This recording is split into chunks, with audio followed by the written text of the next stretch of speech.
မင်္ဂလာပါ Test Artifacts Channel မှာကြိုဆိုပါရစေ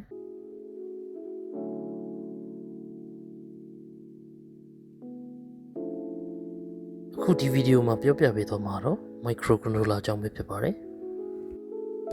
microcontroller ဆိုတာဘာလဲ microcontroller ဆိုတာသိငယ်တဲ့ကွန်ပျူတာတစ်ခုလိုဖြစ်ပြီးတော့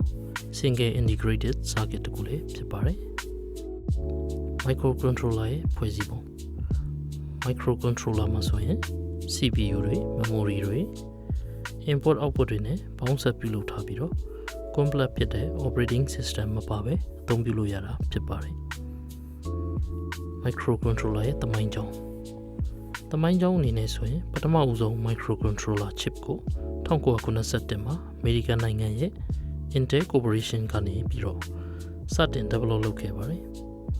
ပထမဦးဆုံး microcontroller chip နာမည်ကတော့ i4004 ဖြစ်ပါတယ်ဘယ်တော့လဲဆိုရင်တော့ဂျပန်ကုမ္ပဏီတစ်ခုဖြစ်တဲ့ Bus Icon ကနေ calculator အတွက်အသုံးပြုဖို့ပဲဖြစ်ပါတယ်အရင်တုန်းကတော့ 4bit အနေနဲ့သာထုတ်လုပ်ခဲ့ပေမဲ့နောက်ပိုင်းမှာတော့ 8bit 16bit 32bit 64bit အစသဖြင့် complex ဖြစ်အောင်ထုတ်လုပ်လာခဲ့ပါပြီ